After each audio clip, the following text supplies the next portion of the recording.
Manipuri Story Collection gi maikaidagi anauba wari ama amuk puduna lakjare Vidyalakshmi Huiremgi khuida laijare maital asiba wari asi mayamgi mafamda khudol tamjarage mayam punna taminarasi Ichan yam phingna gari gi sodu khudombina ungduna phingna imungdagi thoraklami Ichan gi imung mayai oirap tawba ingna chikna nungsi sanana leiba imungni Sumangda khamliba Honda Activa gi engine du ngangduna thongal tamna yangna thaudorai thabak athuba ama chatnaba thorakba oibana tuni turoi khangdabi mangda tungda kanala iyengdabi thaudoraklibani mahakna thaudorakliba thongal adu landuna bullet thauba nupa amana yangna thauраklami anidu masa masa gi gari du khangkham khamnarami Ichan gi gari du khangkham khambaduda masadu manglomda hairap ilami adubu nupa adudi Ichan gi mamang chapchana bullet adu khamduna leirami Ichanna he namitu thadokliba masamdu fat haigatuna khon kana haige torakpani adubu nupa adu atai kana su oiramde Ichan gi thamoida nungsina thamjaba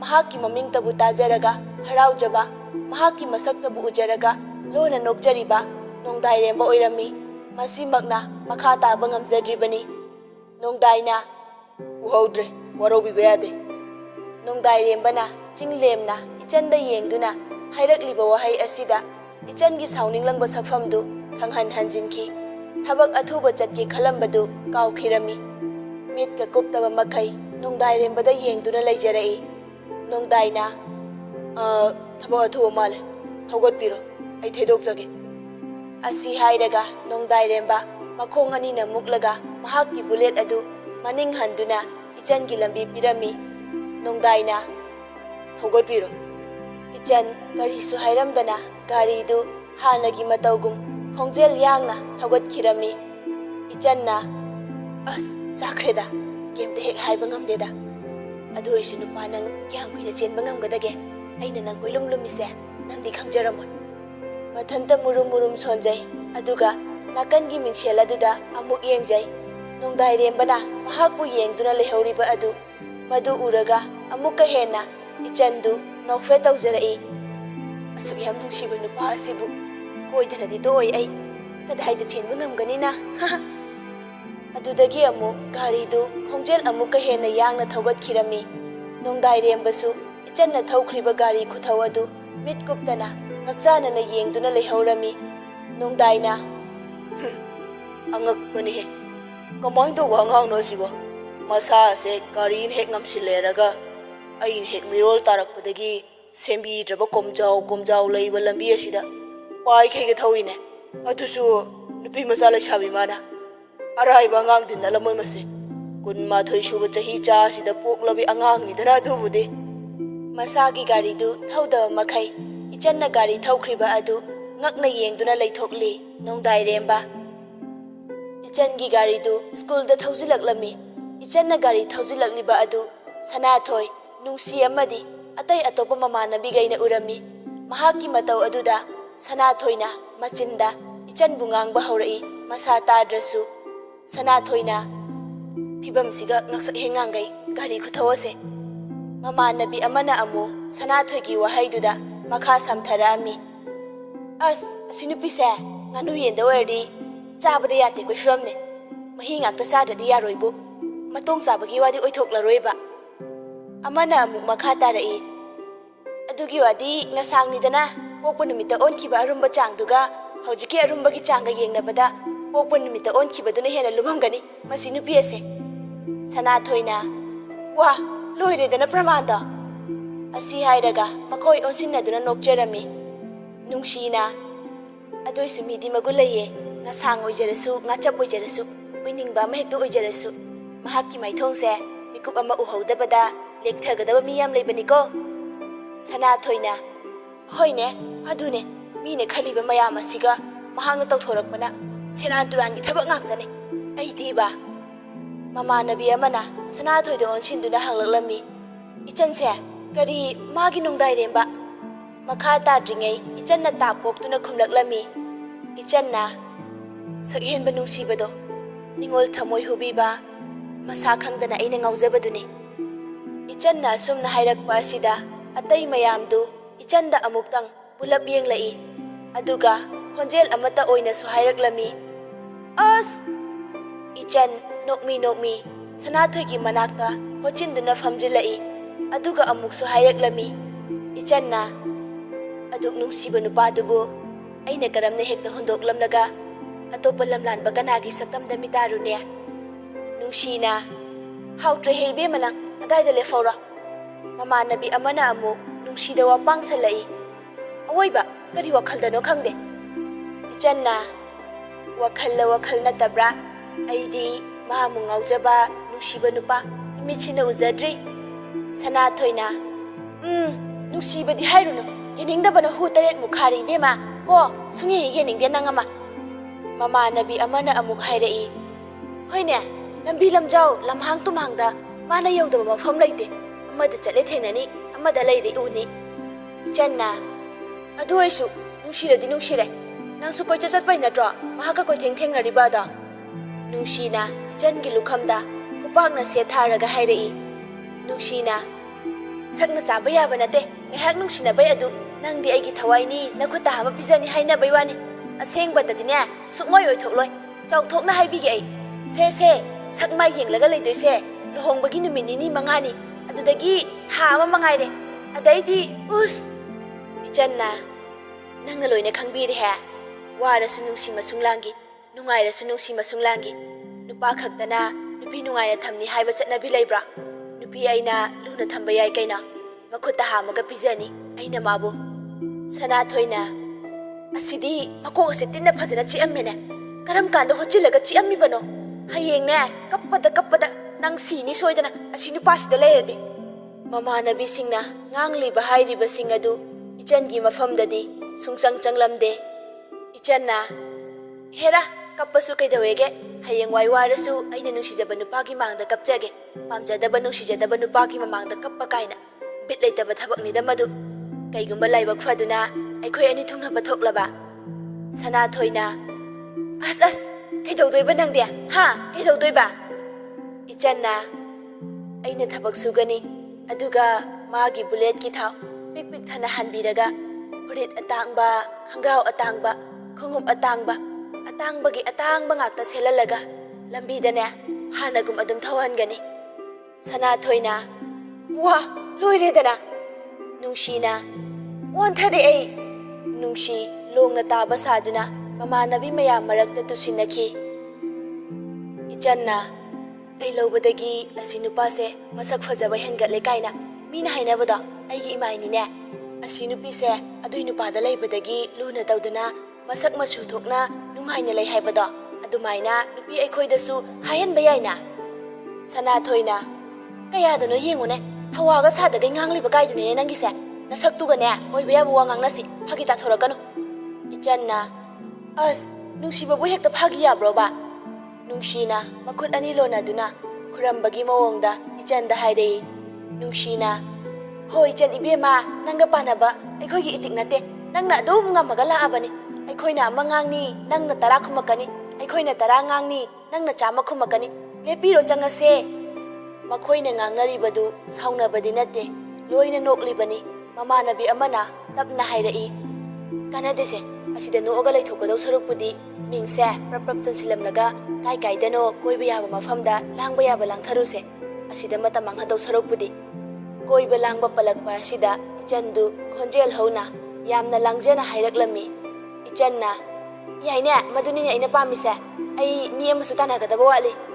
Sanathoyna mamit changdoklaga hangai kana doiba nangde. Ichan machingadu kanglap tawna Sanathoyda pairap yenglai. Ichanna as nasana khangdro haisibo. Sanathoyna ai sana khangjagadawba ngaiha khalammi. Ichanna nakokto khalu. Sanathoyna oho tamo tayal chume. Ichanna mangakano mai. Ichangi mataw asida mamanabi singdo amuk ichanda ngangba haurai. Aina khangingba ama leirine nangna pamise tamo tayala aduga noya maduroba. Amana amuk hairai. Hoine ngaihak leiraga tamo tayal ngahak leiraga na amu bullet ꯃꯥꯏꯕꯗꯨꯒꯤ ꯋꯥ ꯉꯥꯛꯇ ꯑꯃꯨꯛ ꯉꯥꯡꯅꯤ ꯅꯪ ꯅꯆꯤꯟꯗꯨꯗꯤꯕ ꯏꯆꯟꯅ ꯑꯩꯒꯤ ꯆꯤꯟꯁꯦ ꯑꯔꯥꯟꯕ ꯑꯝꯇ ꯉꯥꯡꯗꯦ ꯅꯣꯏꯅ ꯈꯪꯖꯤꯟꯒꯗꯕ ꯑꯃꯅ ꯇꯥꯃꯣ ꯇꯌꯥꯜꯅ ꯉꯥꯎꯖꯕ ꯑꯗꯨꯒ ꯑꯩꯈꯣꯏ ꯌꯥꯝꯕꯨꯡꯅ ꯅꯨꯡꯁꯤꯕ ꯑꯗꯨ ꯐꯥꯎꯕ ꯈꯪꯗꯕ ꯅꯣꯏꯕꯨ ꯂꯩꯁꯥꯕꯤꯅ ꯇꯧꯗꯧꯅ ꯍꯥꯏꯔꯤꯕ ꯅꯣꯏꯗꯤ ꯑꯃꯈꯛꯇ ꯀꯣꯏꯕ꯭ꯔꯥ ꯑꯩꯉꯣꯟꯗ ꯍꯩꯄꯥ ꯁꯥꯗꯅ ꯄꯉꯥꯡꯗ ꯉꯥꯡꯉꯤꯗꯨꯕꯣ ꯁꯅꯥꯊꯣꯏꯅ ꯑꯁ ꯁꯅꯥꯊꯣꯏꯅ ꯏꯆꯟꯒꯤ ꯁꯥꯒꯜ ꯂꯥꯛꯇꯅ ꯆꯤꯡꯕ ꯍꯧꯔꯛꯏ ꯅꯨꯡꯁꯤꯁꯨ ꯆꯤꯡꯕ ꯌꯥꯎꯁꯤꯜꯂꯛꯏ ꯃꯈꯣꯏ ꯑꯅꯤꯅ ꯏꯆꯟꯒꯤ ꯃꯈꯨꯠ ꯅꯥꯝꯃ ꯅꯥꯝꯃ ꯄꯥꯏꯗꯨꯅ ꯏꯆꯟꯕꯨ ꯆꯤꯡꯗꯨꯅ ꯄꯨꯁꯤꯟꯈꯤ ꯃꯈꯣꯏꯅ ꯃꯤꯡ ꯆꯟꯕ ꯂꯣꯏꯔꯒ ꯁ꯭ꯀꯨꯜꯗꯒꯤ ꯒꯥꯔꯤ ꯊꯧꯗꯣꯔꯛꯂꯦ ꯑꯗꯨꯕꯨ ꯍꯟꯗꯛꯁꯨ ꯅꯣꯡꯗꯥꯏꯔꯦꯝꯕꯒꯤ ꯒꯥꯔꯤ ꯃꯅꯤꯡꯗ ꯅꯨꯄꯤ ꯑꯃꯁꯨ ꯇꯣꯡꯂꯛꯏ ꯑꯗꯨꯒ ꯌꯥꯏꯐꯕꯒꯤꯗꯁꯨ ꯅꯨꯄꯤ ꯑꯃ ꯇꯣꯡꯂꯛꯏ ꯑꯗꯨꯒ ꯕꯤꯁꯅꯨꯄꯨꯔꯂꯣꯝꯗ ꯍꯥꯏꯊꯈꯤꯔꯝꯃꯤ ꯏꯆꯟꯗꯤ ꯅꯣꯡꯗꯥꯏꯔꯦꯝꯕꯒꯤ ꯒꯥꯔꯤ ꯃꯅꯤꯡꯗ ꯅꯨꯄꯤ ꯑꯃ ꯇꯣꯡꯗꯨꯅ ꯆꯠꯈꯤꯕꯗꯨ ꯎꯕꯗ ꯒꯥꯔꯤ ꯈꯥꯝꯗꯨꯅ ꯁꯛꯐꯝ ꯍꯟꯖꯤꯜꯂꯒ ꯌꯦꯡꯗꯨꯅ ꯂꯩꯖꯔꯤ ꯏꯆꯟꯒꯤ ꯃꯇꯧ ꯑꯁꯤꯗ ꯃꯉꯣꯟꯗ ꯆꯩꯕꯤꯕ ꯉꯥꯡꯕꯤꯕ ꯇꯧꯔꯤꯕ ꯃꯃꯥꯟꯅꯕꯤꯁꯤꯡꯗꯨ ꯑꯃꯨꯛꯀꯁꯨ ꯅꯨꯡꯉꯥꯏꯇꯕ ꯄꯣꯛꯇꯨꯅ ꯋꯥꯈꯜ ꯐꯥꯖꯤꯟꯕꯤꯔꯛꯏ ꯅꯨꯡꯁꯤꯅ ꯅꯨꯄꯤ ꯃꯥꯟꯗꯕ ꯇꯧꯅꯨ ꯅꯪꯕꯨ ꯅꯨꯄꯥꯅ ꯄꯥꯝꯕꯤꯗꯕꯤ ꯅꯨꯄꯥꯅ ꯍꯟꯅ ꯌꯦꯡꯕꯤꯗꯕꯤ ꯅꯨꯄꯤꯔꯕ ꯍꯥ ꯀꯩꯁꯨ ꯂꯩꯇꯕ ꯊꯧꯗꯣꯛ ꯑꯁꯤꯈꯛ ꯎꯕꯗ ꯑꯗꯨꯛ ꯌꯥꯝꯅ ꯃꯨꯠ ꯍꯟꯖꯤꯟꯒꯗꯕ ꯅꯠꯇꯦꯀꯣ ꯋꯥꯊꯤ ꯋꯥꯔꯦꯝ ꯇꯧꯔꯒ ꯂꯩꯅꯨ ꯊꯧꯔꯣ ꯁꯠ ꯃꯆꯤꯟ ꯌꯥꯡꯕꯤ ꯃꯃꯥꯟꯅꯕꯤ ꯑꯃꯅ ꯑꯃꯨꯛ ꯍꯥꯏꯔꯛꯂꯝꯃꯤ ꯍꯣꯏꯅꯦ ꯅꯪꯒꯤ ꯋꯥꯍꯩ ꯑꯃꯅ ꯅꯪꯗ ꯄꯨꯇ꯭ꯔꯨꯞ ꯄꯨꯇ꯭ꯔꯨꯞ ꯀꯦꯜꯂꯒꯦ ꯉꯥꯛꯇꯅꯦ ꯅꯪꯒꯤ ꯃꯤꯆꯤꯅ ꯍꯥꯏꯔꯞ ꯌꯦꯡꯕꯤꯔꯛꯑꯣ ꯅꯪꯉꯣꯟꯗ ꯂꯣꯏꯖꯔꯒꯦ ꯉꯥꯛꯇꯅꯦ ꯂꯩꯔꯤꯁꯦ ꯈꯪꯉꯦꯗꯅ ꯑꯃꯅ ꯑꯃꯨꯛ ꯍꯥꯏꯔꯛꯏ ꯅꯪ ꯅꯁꯥꯅ ꯌꯥꯏꯗ ꯍꯥꯏꯌꯨ ꯃꯈꯥꯗꯤ ꯑꯩꯈꯣꯏ ꯊꯣꯛꯄ ꯇꯧꯒꯦ ꯃꯈꯣꯏꯅ ꯉꯁꯥꯏꯗꯒꯤ ꯉꯥꯡꯂꯤꯕꯁꯤꯡꯗꯨ ꯏꯆꯟꯅ ꯇꯥꯕꯤꯔꯝꯗꯦ ꯁꯛꯐꯝ ꯍꯟꯖꯤꯜꯂꯒ ꯂꯩꯔꯝꯕꯗꯨ ꯇꯣꯛꯊꯣꯛꯂꯒ ꯊꯣꯛ ꯑꯣꯟꯈꯠꯂꯛꯇꯨꯅ ꯃꯍꯥꯛꯀꯤ ꯊꯣꯛꯄ ꯍꯥꯏꯔꯛꯏ ꯏꯆꯟꯅ ꯑꯌꯥ ꯇꯥꯃꯣ ꯇꯌꯥꯜꯅꯤꯇꯨ ꯁꯅꯥꯊꯣꯏꯅ ꯀꯗꯥꯏꯅꯣ ꯅꯨꯡꯁꯤꯅ ꯑꯣ ꯑꯥꯗ ꯂꯩꯔꯦ ꯏꯆꯟ ꯅꯍꯥꯛ ꯌꯦꯠꯇ ꯃꯤ ꯂꯥꯛꯄ꯭ꯔꯥ ꯍꯥꯏꯐꯦꯠ ꯌꯦꯡꯖꯩ ꯑꯗꯨꯒ ꯏꯟꯖꯤꯟ ꯉꯪꯕ ꯍꯧꯔꯛꯏ ꯏꯆꯟꯅ ꯇꯅꯧꯁꯦ ꯊꯧꯈ꯭ꯔꯦ ꯅꯪꯍꯧꯗꯕ ꯇꯥꯔꯦ ꯑꯁ ꯇꯌꯥꯜꯗꯤ ꯃꯈꯣꯏꯅ ꯇꯥꯟꯅꯔꯛꯏ ꯈꯪꯖꯕ ꯅꯠꯇꯦ ꯑꯗꯨꯅ ꯃꯍꯥꯛꯀꯤ ꯊꯧꯐꯝ ꯊꯣꯛꯄ ꯑꯗꯨꯝ ꯊꯧꯔꯤ ꯏꯆꯟꯗꯤ ꯃꯈꯣꯏ ꯇꯥꯟꯅꯔꯛꯏꯕ ꯃꯌꯥꯝꯗꯨꯒꯤ ꯈ꯭ꯋꯥꯏ ꯃꯥꯡ ꯊꯥꯅ ꯊꯧꯔꯤꯕꯅꯤ ꯁꯅꯥꯊꯣꯏ ꯑꯃꯗꯤ ꯅꯨꯡꯁꯤꯅ ꯃꯆꯤꯟꯗ ꯄꯣꯔꯣꯛ ꯁꯣꯜꯂꯛꯏ ꯁꯅꯥꯊꯣꯏꯅ ꯑꯁ ꯃꯥꯅ ꯇꯧꯔꯤꯁꯦ ꯀꯔꯤꯅꯣ ꯑꯩ ꯀꯣꯛ ꯑꯃ ꯉꯥꯎꯔꯦ ꯂꯩꯀꯥꯏ ꯏꯕꯨꯡꯁꯤꯗ ꯈꯨꯟ ꯌꯧꯔꯛꯂꯦ ꯀꯔꯤ ꯍꯥꯏꯅ ꯍꯥꯏꯒꯗꯕꯅꯣ ꯑꯁꯤꯕꯣ ꯅꯨꯡꯁꯤꯅ ꯑꯗꯨꯅꯤ ꯍꯥꯏꯁꯦ ꯇꯟꯗ꯭ꯔ ꯈꯪꯗꯦ ꯂꯩꯀꯥꯏ ꯃꯕꯨꯡꯁꯨ ꯑꯣꯏꯔꯤꯕ ꯈꯪꯅꯔꯛꯑꯗꯤꯅꯦ ꯏꯆꯣꯞ ꯆꯣꯞꯅꯗꯅ ꯁꯤꯔꯅꯤꯌꯦ ꯏꯆꯟ ꯊꯧꯔꯝꯕ ꯒꯥꯔꯤꯗꯨ ꯈꯝꯈꯥꯝ ꯈꯥꯝꯃꯛꯏ ꯃꯍꯥꯛꯅ ꯈꯥꯝꯃꯛꯄꯗꯒꯤ ꯁꯅꯥꯊꯣꯏ ꯍꯣꯏꯁꯨ ꯈꯥꯝꯂꯛꯂꯝꯃꯤ ꯁꯅꯥꯊꯣꯏꯅ ꯀꯩꯗꯧꯔꯒꯦ ꯈꯥꯝꯃꯗꯤ ꯁꯨꯃꯥꯡꯐꯥꯎ ꯊꯧꯖꯤꯜꯂꯨꯁꯤꯗꯅ ꯅꯨꯡꯁꯤꯅ ꯑꯁ ꯍꯥꯏꯔꯨꯅꯨ ꯃꯇꯥ ꯑꯃꯒꯤ ꯅꯨꯄꯤꯅꯦ ꯑꯁꯦ ꯊꯧꯖꯤꯟꯈꯤꯗꯣꯏꯅꯦ ꯁꯅꯥꯊꯣꯏꯅ ꯊꯧꯖꯤꯟꯒꯗꯧꯅꯤ ꯍꯦꯛꯇ ꯁꯨꯃꯥꯡꯗ ꯍꯣꯔꯣꯟꯒ ꯄꯪꯈꯣꯡꯗ ꯈꯣꯡꯖꯤꯟꯒꯗꯧꯅꯤ ꯏꯆꯟꯅ ꯑꯌꯥ ꯅꯪ ꯉꯁꯥꯏꯅ ꯍꯥꯏꯕ ꯀꯩꯗꯧꯒꯦ ꯑꯗꯨ ꯑꯣꯏꯗꯤ ꯊꯧꯖꯤꯜꯂꯁꯦ ꯃꯈꯣꯏ ꯁꯨꯃꯥꯡꯗ ꯑꯩꯗꯤ ꯍꯌꯦꯡꯋꯥꯏ ꯆꯪꯒꯦ ꯈꯟꯕꯅꯦ ꯍꯦꯔꯥ ꯍꯧꯖꯤꯛ ꯍꯦꯛꯇ ꯊꯧꯖꯤꯜꯂꯒ ꯍꯣꯔꯣꯟ ꯃꯁꯤꯡ ꯈꯪꯗꯅ ꯈꯣꯡꯖꯤꯜꯂꯝꯂꯒ ꯊꯣꯔꯛꯑꯒ ꯂꯣꯏꯔꯦ ꯅꯠꯇ꯭ꯔꯣ ꯏꯆꯟꯅ ꯊꯧꯒꯦ ꯍꯦꯛ ꯇꯧꯔꯛꯄꯗ ꯁꯅꯥꯊꯣꯏꯒꯤ ꯃꯅꯤꯡꯗ ꯇꯣꯡꯂꯝꯕ ꯅꯨꯡꯁꯤꯗꯨ ꯆꯣꯡꯊꯔꯛꯇꯨꯅ ꯏꯆꯟꯕꯨ ꯐꯥꯔꯛꯏ ꯅꯨꯡꯁꯤꯅ ꯉꯥꯎꯁꯤꯟꯅꯩꯅꯤ ꯍꯥꯏꯔꯒ ꯍꯔꯥꯎꯒꯅꯨ ꯅꯀꯣꯛ ꯏꯆꯥꯛ ꯆꯥꯗꯅ ꯂꯩꯁꯥꯕꯤꯅ ꯂꯩꯕꯥꯛ ꯄꯨꯡꯖꯥꯎ ꯊꯤꯟꯒꯗꯕ ꯊꯕꯛ ꯁꯅꯥꯊꯣꯏꯅ ꯏꯁ ꯃꯥꯒꯤꯁꯦ ꯑꯩꯅ ꯍꯥꯏꯔꯦꯅꯦ ꯍꯦꯛꯇ ꯇꯧꯒꯦ ꯑꯗꯨꯅꯦꯕ ꯅꯠꯇ꯭ꯔꯅꯦ ꯍꯩꯆꯔꯦ ꯍꯠ ꯅꯪ ꯍꯧꯅꯨꯍꯦ ꯅꯨꯡꯁꯤꯅ ꯃꯈꯧꯔꯤ ꯆꯅꯝꯁꯦ ꯃꯦꯠꯈꯥꯏꯔꯁꯤꯔ ꯈꯪꯗꯦ ꯊꯥꯎꯅ ꯃꯔꯣꯜ ꯑꯃ ꯇꯥꯡꯕꯅꯦ ꯀꯣꯏꯇꯥꯟꯒ ꯇꯥꯟꯅꯍꯜꯂꯦ ꯅꯨꯃꯤꯠ ꯅꯤꯅꯤ ꯍꯨꯝꯅꯤ ꯊꯧꯅꯗꯧꯁꯦ ꯉꯥꯏꯍꯥꯛꯇꯪꯗ ꯂꯣꯏꯁꯤꯜꯂꯦꯅꯦ ꯏꯆꯟ ꯅꯨꯡꯁꯤꯗ ꯑꯃꯨꯛ ꯄꯩꯅ ꯌꯦꯡꯉꯛꯏ ꯏꯆꯟꯅ ꯑꯗꯨꯛ ꯌꯥꯝꯅ ꯂꯤꯛꯄ ꯍꯌꯦꯡ ꯄꯨꯟꯅ ꯍꯥꯞꯄꯤꯒꯦ ꯅꯣꯏ ꯂꯣꯏꯅꯃꯛꯀꯤ ꯂꯤꯇꯔ ꯑꯃꯃꯝ ꯅꯨꯡꯁꯤꯅ ꯁꯦꯜ ꯄꯥꯏꯔꯦꯗ ꯃꯤ ꯃꯆꯥꯗꯤ ꯏꯆꯟꯅ ꯆꯠꯂꯨ ꯑꯗ ꯁꯦꯟ ꯄꯥꯏꯕꯩꯔꯣ ꯑꯩꯅ ꯁꯨꯃꯥꯏꯅ ꯍꯥꯏꯔꯤꯁꯦ ꯅꯪꯅ ꯊꯥꯎ ꯇꯥꯡꯕ ꯈꯣꯠꯄ ꯍꯥꯏꯕꯗꯨ ꯍꯥꯏꯕꯤꯕꯅꯦ ꯍꯌꯦꯡ ꯍꯥꯞꯄꯤꯒꯦ ꯋꯥ ꯂꯣꯏꯔꯦ ꯃꯃꯥꯟꯅꯕꯤ ꯑꯃꯅ ꯃꯅꯤꯡꯗꯒꯤ ꯃꯉꯛ ꯇꯤꯡꯊꯣꯛꯇꯨꯅ ꯂꯥꯎꯔꯛꯏ ꯍꯥꯞꯇꯣꯏ ꯑꯣꯏꯔꯗꯤ ꯍꯧꯖꯤꯛ ꯉꯁꯤꯃꯛ ꯈꯨꯗꯛꯁꯤꯗ ꯍꯥꯞꯇꯕ ꯌꯥꯔꯣꯏ ꯁꯅꯥꯊꯣꯏꯅ ꯑꯗꯨꯅꯦ ꯏꯆꯟꯗꯤ ꯁ꯭ꯄꯤꯗꯣꯃꯤꯇꯔ ꯃꯄꯥꯗꯨꯗ ꯈꯨꯅꯤꯡꯗꯨ ꯁꯧꯔꯒ ꯈꯗꯥꯡ ꯃꯦꯠꯂꯒ ꯊꯋꯥꯏ ꯏꯁꯥ ꯁꯥꯗꯅ ꯍꯥꯏꯔꯛꯏ ꯏꯆꯟꯅ ꯍꯧꯖꯤꯛ ꯍꯥꯞꯄꯗꯤ ꯁꯨꯡꯉꯝ ꯉꯝꯃꯣꯏꯌꯦ ꯂꯥꯏ ꯂꯥꯛꯇꯨꯅ ꯍꯥꯏꯔꯁꯨ ꯁꯨꯡꯉꯝ ꯉꯝꯃꯣꯏ ꯅꯣꯏꯅ ꯍꯥꯠꯀꯅꯤ ꯍꯥꯏꯔꯁꯨꯅꯦ ꯑꯩꯅ ꯌꯥꯒꯗꯕ ꯂꯩꯇꯦ ꯍꯣꯔꯦꯟ ꯅꯨꯡꯗꯥꯡꯁꯦ ꯑꯩ ꯕꯤꯑꯣꯁꯤꯗ ꯑꯍꯤꯡ ꯂꯦꯛꯎꯒꯦ ꯑꯗꯨꯒ ꯍꯥꯞꯊꯗꯣꯏꯅꯦ ꯏꯆꯟꯒꯤ ꯃꯅꯥꯛꯇ ꯂꯦꯞꯄꯤꯕ ꯅꯨꯡꯁꯤꯅ ꯏꯆꯟꯒꯤ ꯅꯥꯡꯒꯟꯗ ꯈꯨꯄꯥꯛꯅ ꯁꯥꯐꯨ ꯀꯟꯅ ꯊꯥꯔꯛꯂꯝꯃꯤ ꯃꯗꯨꯗ ꯏꯆꯟ ꯈꯨꯅꯤꯡ ꯁꯧꯔꯝꯕ ꯑꯗꯨ ꯐꯠ ꯅꯥꯟꯊꯣꯔꯛꯏ ꯏꯆꯟꯅ ꯑꯌꯣꯃꯥ ꯃꯌꯥꯝ ꯃꯔꯛꯇꯒꯤ ꯑꯃꯅ ꯂꯥꯎꯔꯛꯂꯝꯃꯤ ꯋꯥ ꯃꯈꯣꯜꯗꯨꯗꯤ ꯅ꯭ꯌꯨꯀ꯭ꯂꯤꯌꯔ ꯄꯣꯈꯥꯏꯈ꯭ꯔꯕꯣ ꯃꯩ ꯍꯧꯗ꯭ꯔꯤꯕ꯭ꯔꯥ ꯅꯨꯡꯁꯤꯅ ꯀꯔꯤꯒꯤ ꯑꯌꯣꯃꯥ ꯑꯃꯨꯛꯀ ꯊꯥꯒꯦꯗꯍꯦ ꯑꯃꯨꯛꯀꯁꯨ ꯀꯟꯅ ꯊꯥꯔꯛꯂꯝꯃꯤ ꯏꯆꯟ ꯅꯥꯡꯒꯜꯗꯨ ꯊꯦꯛꯇꯣꯛꯂꯒ ꯃꯃꯥꯏ ꯃꯃꯤꯠꯇꯨ ꯁꯨꯒꯠꯇꯨꯅ ꯈꯥꯡꯖꯔꯝꯃꯤ ꯏꯆꯟꯅ ꯁꯤꯗꯦꯍꯦ ꯀꯔꯤꯅꯣ ꯍꯥꯠꯂꯒꯦ ꯍꯥꯏꯔꯣ ꯁꯅꯥꯊꯣꯏꯅ ꯅꯪ ꯑꯃ ꯍꯥꯠꯄꯗꯤꯅꯦ ꯁꯦꯀꯦꯟ ꯐꯥꯅ ꯆꯪꯒꯗꯕ ꯅꯠꯇꯦ ꯏꯆꯟꯅ ꯀꯤꯕꯨ ꯀꯤꯅꯦ ꯆꯠꯂꯁꯦ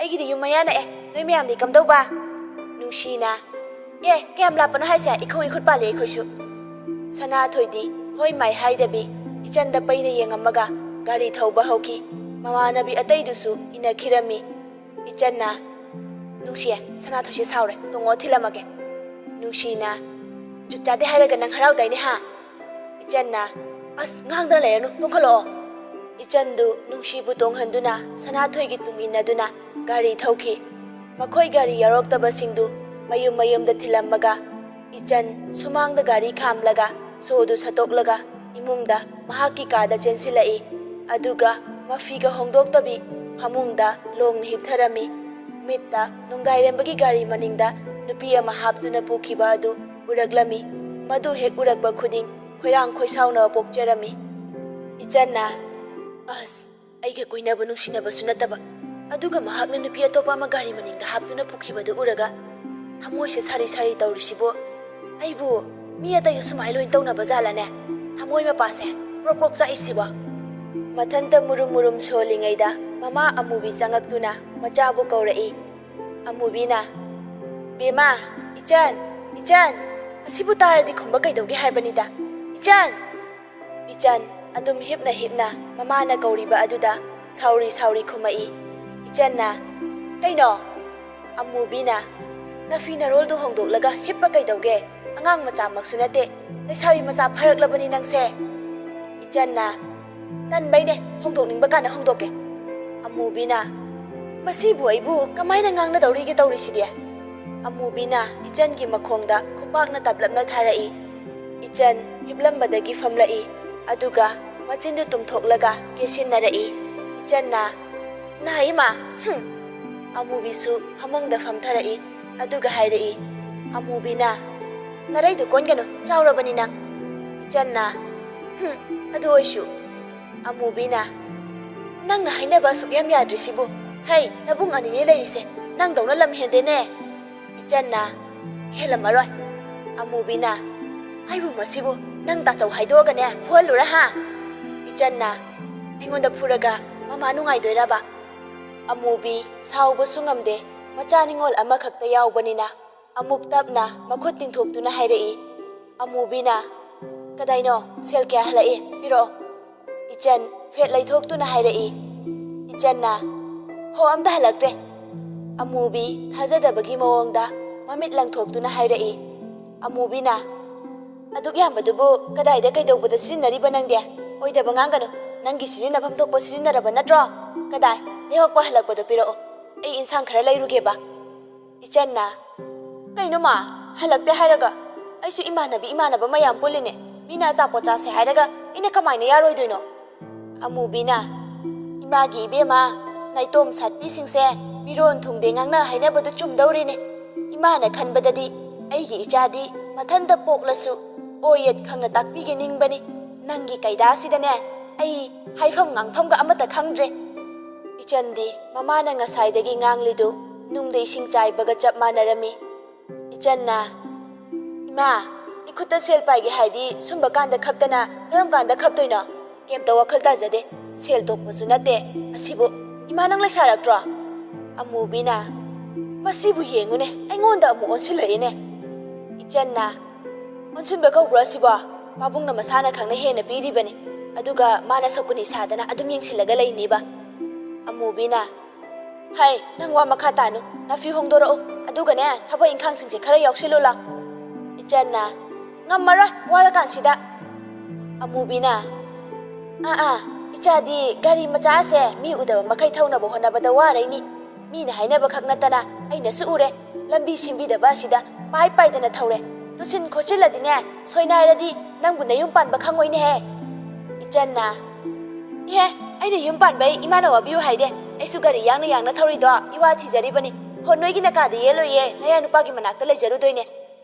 Amubi na machin na se masi fuge da Amubi na Ichan gi machin du fuge haina lamai adubu Ichan na makut na machin du khanjin jarami Ichan na ma prokano Amubi na kari gi fuda ba ngang ni ngangoi da ba ngakta nang fuda ba yaroi dauri Ichan na makut na machin du khanjilambadagi lauthok laga ꯃꯃꯥꯗ ꯍꯥꯏꯔꯛꯂꯝꯃꯤ꯫ ꯏꯆꯟꯅ "ꯐꯨꯔꯣꯁꯦ ꯏꯃꯥ, ꯐꯨꯔꯣꯁꯦ"꯫ ꯑꯃꯨꯕꯤ ꯃꯆꯥꯅ ꯑꯃꯨꯛ ꯑꯁꯨꯝꯅ ꯇꯧꯔꯛꯑꯕ ꯑꯁꯤꯗꯗꯤ ꯐꯨꯕꯁꯨ ꯉꯝꯖꯔꯝꯗꯦ, ꯃꯀꯣꯛꯇ ꯑꯣꯏꯅ ꯀꯣꯛꯁꯤꯍꯜꯂꯛꯏ꯫ ꯑꯃꯨꯕꯤꯅ "ꯅꯪ ꯍꯩ ꯊꯣꯔꯛꯑꯣ, ꯅꯐꯤ ꯍꯣꯡꯗꯣꯛꯂꯒ ꯅꯄꯥ ꯐꯪꯉꯦ ꯊꯕꯛ ꯆꯠꯂꯤ, ꯅꯕꯨꯡ ꯑꯅꯤꯁꯨꯅꯦ ꯌꯨꯝꯒꯤ ꯃꯈꯥꯗ ꯉꯥꯛꯇ ꯂꯩꯇꯦ, ꯅꯪ ꯉꯥꯡꯅꯕ ꯑꯩ ꯉꯝꯗ꯭ꯔꯦ"꯫ ꯑꯃꯨꯕꯤ ꯉꯥꯡꯗꯅ ꯊꯣꯛꯈꯤꯔꯝꯃꯤ꯫ ꯏꯆꯟ ꯃꯕꯨꯡ ꯑꯅꯤꯒꯤ ꯃꯅꯨꯡꯗ ꯅꯤꯡꯉꯣꯜ ꯃꯊꯟꯇ ꯌꯥꯎꯕ ꯑꯣꯏꯕꯅ ꯀꯦꯕꯗꯤ ꯈꯔ ꯀꯦꯖꯔꯝꯃꯤ, ꯃꯃꯥ ꯃꯄꯥꯅꯁꯨ ꯂꯨꯅ ꯇꯧꯖꯔꯝꯃꯤ꯫ ꯏꯆꯟꯅ "ꯃꯉꯣꯟꯗ ꯑꯩꯕꯨ ꯉꯥꯡꯅꯕꯤꯌꯨ ꯍꯥꯏꯁꯨ ꯍꯥꯏꯗꯕ"꯫ ꯃꯃꯥꯅ ꯉꯥꯡꯂꯤꯕ ꯃꯌꯥꯝ ꯑꯗꯨ ꯃꯅꯥꯗ ꯍꯥꯞꯄꯤꯄꯣꯟꯇꯦ꯫ ꯑꯃꯨꯛ ꯍꯤꯞꯊꯗꯨꯅ ꯅꯣꯡꯗꯥꯏꯔꯦꯝꯕꯒꯤ ꯋꯥꯈꯜ ꯈꯟꯖꯔꯝꯃꯤ꯫ ꯃꯊꯟꯇ ꯋꯥꯈꯜ ꯄꯪꯁꯥꯗ ꯁꯥꯒꯠꯂꯒ ꯏꯆꯟ ꯃꯈꯣꯏꯗꯧ ꯄꯪꯆꯥꯛꯇ ꯆꯥꯛꯆꯔꯝꯃꯤ꯫ ꯍꯣꯏ, ꯏꯟꯈꯠꯂꯛꯄꯤ ꯂꯩꯁꯥ ꯑꯣꯏꯕꯅꯤꯅ ꯑꯎꯕ ꯈꯔꯗ ꯉꯥꯎꯖꯕ ꯂꯥꯡꯖꯕꯗꯤ ꯇꯧꯖꯩ꯫ ꯏꯆꯟꯒꯤꯁꯨ ꯃꯗꯨꯅꯤ ꯇꯧꯔꯤꯕ꯫ ꯗꯌꯥꯜꯕꯨ ꯃꯍꯥꯛꯅ ꯇꯥꯟꯅꯖꯔꯤꯕ ꯑꯁꯤꯗꯤ ꯉꯥꯎꯖꯕꯅꯤ, ꯑꯄꯥꯝꯕ ꯅꯨꯡꯁꯤꯕꯗꯤ ꯌꯥꯎꯖꯕ ꯅꯠꯇꯦ꯫ ꯃꯍꯥꯛꯅ ꯅꯨꯡꯁꯤꯖꯕꯗꯤ ꯅꯣꯡꯗꯥꯏꯔꯦꯝꯕꯅꯤ, ꯊꯃꯣꯏꯗꯁꯨ ꯅꯣꯡꯗꯥꯏꯔꯦꯝꯕ ꯈꯛꯇꯅꯤ ꯂꯥꯠꯆꯔꯤꯕ ꯑꯁꯤ꯫ ꯏꯆꯟꯅ "ꯌꯥꯝꯕꯣꯡ, ꯅꯪꯁꯦ ꯌꯥꯝ ꯅꯨꯡꯁꯤꯌꯦ, ꯍꯥꯏꯗꯣꯛꯄ ꯐꯣꯡꯗꯣꯛꯄꯗꯤ ꯉꯝꯖꯗ꯭ꯔꯦ"꯫ ꯏꯆꯟ ꯃꯣꯟꯗꯨꯅ ꯃꯃꯥꯏꯗꯨꯗ ꯊꯝꯂꯒ ꯑꯃꯨꯛ ꯂꯧꯊꯣꯛꯇꯨꯅ ꯂꯪꯊꯣꯛꯆꯩ, ꯑꯗꯨꯒ ꯃꯀꯣꯛꯇꯨ ꯑꯃꯨꯛ ꯐꯔ ꯐꯔ ꯍꯥꯏꯖꯔꯝꯃꯤ꯫